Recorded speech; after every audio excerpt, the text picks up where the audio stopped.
Hello, Think Natalia community. Today I have the honor of interviewing another super fascinating human being, a client who also turned into a friend. His name is Marc Löffler. He is a top 100 excellent speaker and author and business agility coach who focuses on creating passionate companies. So Marc, thank you so much for being here today. Thank you for the invitation. You're most welcome. For everybody who heard the word agile, agility, but is like, I never really took the time to understand it. Tell us a little bit more about what on earth is agility. Yeah, the whole agility thing is maybe sounds a lot more complicated than it is. But okay, it's maybe not so easy to implement. That's true. But for me, you are agile when you as a person, a team, or organization, you are really changing, adapting on purpose. So there's nothing from the outside, like a Corona crisis, for example, forcing you to change. But it's really that you learned that changing on purpose all of the time, adapting to the market, adapting to customers, improving your internal processes. So this is really what agile is in the end about. Okay. And what does the Scrum have to do with that? Yes. So Scrum is maybe the most famous tool that is in this agile universe, I would say. And the thing is that when you start with agile and you have no clue and you have nobody that can help you, then Scrum is maybe a perfect first step to show you what could be the things you should do to become more agile. But it's also a bit dangerous because if you do Scrum, doesn't mean that you are at the same time agile, because you really have to understand why certain methods and things are happening in Scrum. Why is it important, for example, to meet every morning to get together and talk about what day brings and remove impediments and stuff like that. So you really have to understand why these things are there. But I think for a first step to start in direction of agility, Scrum is a great thing. But as I always say, a fool with a tool, other way around. A fool with a tool is still a fool, right? Oh, nice one. How did you end up in the area of agility? Is that something you always wanted to do? Was that an accident, a lucky accident? What's your story behind it? Yeah, this is interesting. After my studies, I started at Volkswagen in beautiful Germany, and I was part of a department where we had 5 internals and 50 external people, mostly software engineers. And so I was also a software engineer at that time. So the thing was, I was allowed more or less to program some stuff for half a year. But then we had so many projects in this department that they told me, Marc, you also have to become a project manager. So I ran through the whole project management courses we had at Volkswagen and so on, and started to do my first projects as a project manager. And what was funny for me is that most of the methods I learned in this traditional project management didn't really work for me, because I didn't like to really talk to my experts, people with 5, 10, 15 years of experience in software development, for example, how they should do their work. So I really found out it's better for me to more say, okay, this is the frame, this is the goal to go. I will remove the impediments that in a way, but I trust my experts that they are doing a great job in the end. And at that time, I didn't know that this is also one of the parts that is important in Agile, but I had a feeling this is the better way to work, because why should I break down work for people that know better than me? Yeah, that makes sense. So a few years later, I joined a startup company and we got a new colleague, and he brought Scrum with him. So he brought a book with him, and I just read through the book and I found out, hey, this is exactly what I was searching for. Yeah. So some of the things I was already doing, and some of the things I said, I will just add it to the way I'm working currently. So this is how I think it was 2005, 2006, how I become an agile addict, I would say. And I found out this is the only way I would want to work in the future. And after doing a lot of projects with my own teams in the next years, I'm started to go into agile consulting, agile coaching. So I think 2010, 2011, something like that. Okay. And you're focusing on the German-speaking market and on medium-sized companies, right? Tell us a little bit more about your niche or the industry that you're working with. Yeah, exactly. So my speaking really, this is also funny. My speaking started in Kiev, in Ukraine. What? Yeah, Okay. yeah. So the Agile Eastern Europe conference was happening in Kiev. And a few months earlier, I was doing a little small 5 minutes talk in Krakow in Poland. Okay. And after this talk, the organizer from this conference in Kiev approached me and asked me if I could do a longer talk. This is where how my speaking began, more or less. Hilarious. So speaking, this is happening all over Europe. Yeah, at every conference, Agile conference, you can see me doing keynotes and stuff like that. But really, he's bilingual, by the way. He's fluent. You're fluent in English and in German, like yes, top level. And that's I'm a native German, and the English is fine. Yeah, maybe it can still be improved, of course.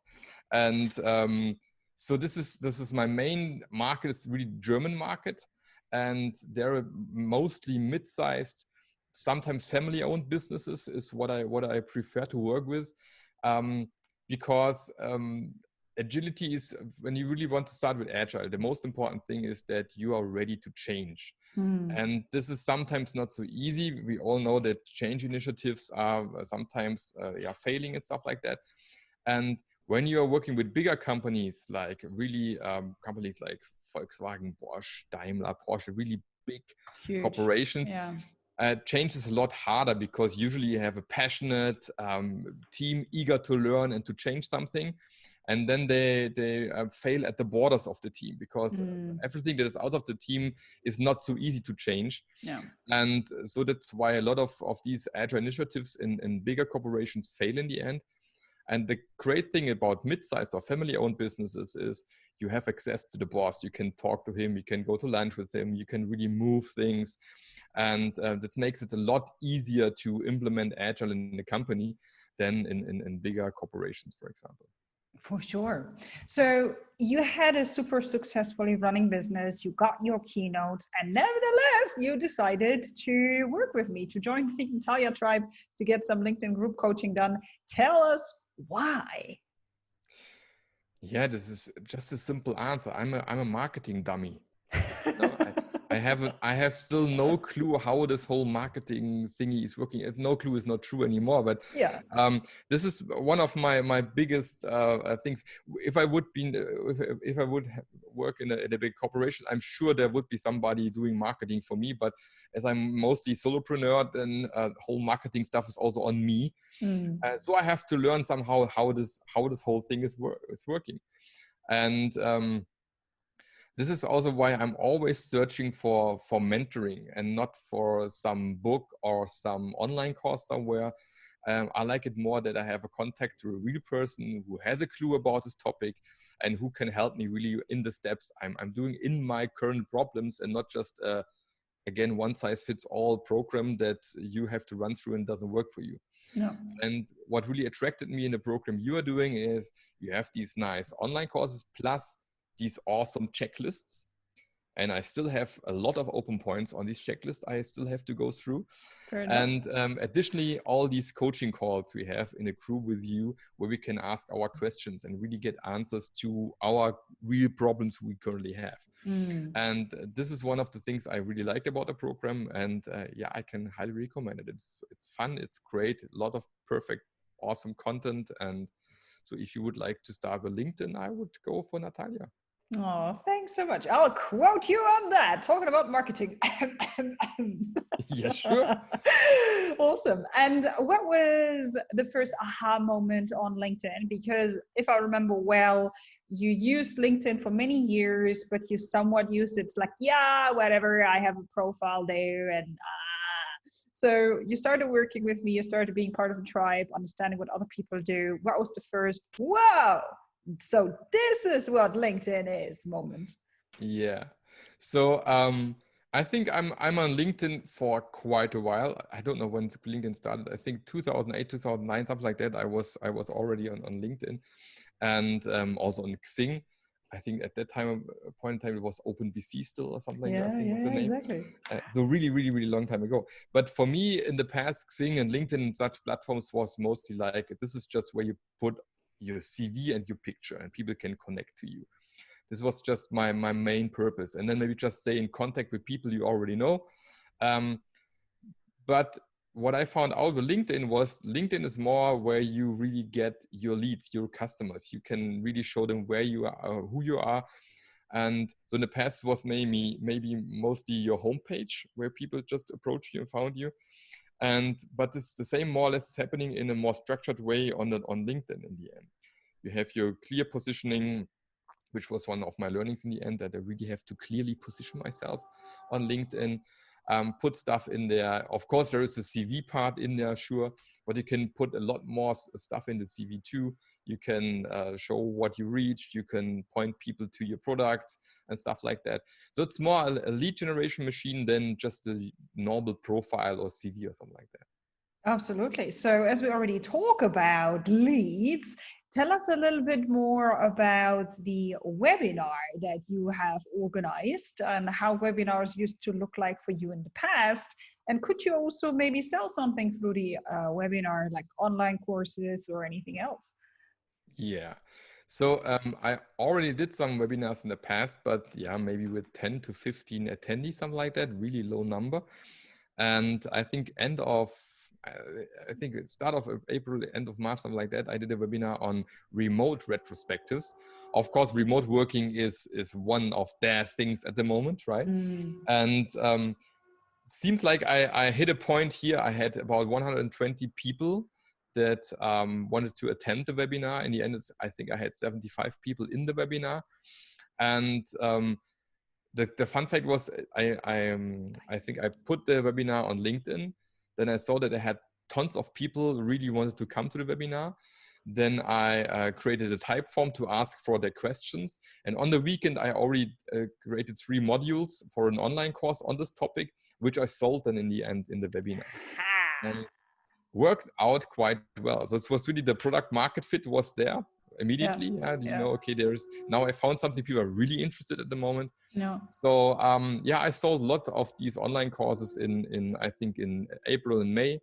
So it's now lower again because people start to go into normal mode more and more. Yeah.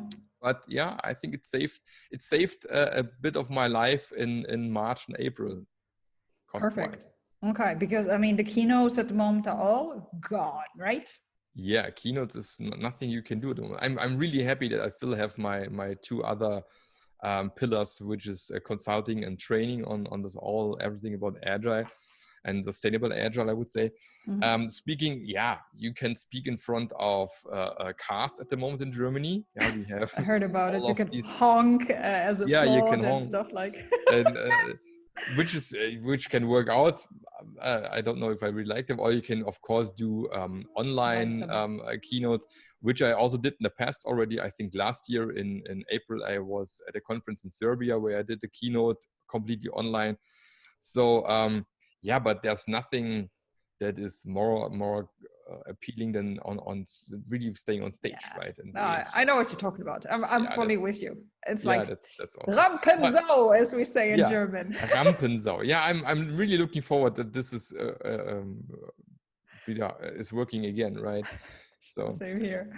Okay. And what about your contacts? Did you get more contacts over the last month? And did these contacts also change? Like, did you have a specific type of target group or connections first? And did that maybe shift towards your ideal clients? Yeah. So in the past, LinkedIn for me was more for staying in contact with people that I already know.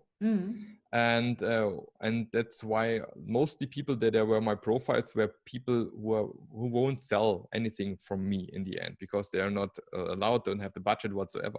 And what has changed in the last 3 months is really that now more and more people from team leads, company leads whatsoever are coming to my profile.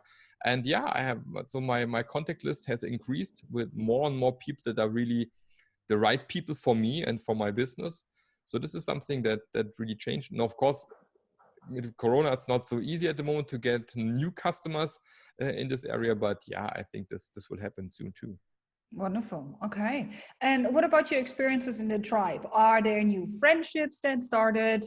Business collaborations? Did you have phone calls, conversations, podcast interviews, whatever, with other tribe members? Tell us a little bit more about that as well. Yeah, I had lots of Zoom calls with other tribe members already, where we just exchanged ideas. For example, I asked one about HubSpot, for example, how does it work as a CRM system? In exchange, what is agility about? Or I talked to Mariana about how did I get 120 people into my webinar? How did this work? I remember that one. Lots of these exchanges. But the coolest thing is now happening this week. So I will meet Bruno Arega in Luzern in Switzerland, which is just about 2 hours from me away. Yeah. And so I will really meet with him in person. And this is something I'm really looking forward to. So we go on his boat on the Luzerner See and hopefully have some fun, some interesting conversations. Maybe we even jump into the sea, we will see. Of course, we will send pictures. We will send pictures. I'm jealous. No. I mean, have fun. Amazing. I love to hear stuff like this because, I mean, there are people from all sorts of industries, people who have been in business for 5 years, for 15 years, men and women, people from all across the globe, like literally. So, I mean, I'm there to provide this platform as well, or this tribe, or these kind of contacts. And I'm really, really happy to see that, friendships and collaborations. Yeah, I hope there will be lots of friendships will come out of this one. I think networking is one of the most important assets, I believe, especially as a solopreneur. And so I'm using every chance I get to meet people and to increase my network. And I'm really, really looking forward to Friday. It will be hot here in southern Germany and Switzerland. So being on a boat will be awesome. Ooh, I'm 100% sure. Great. Is there anything else that we forgot talking about? Anything else worth mentioning? I mean, I don't know, regarding content or regarding anything else? I don't know.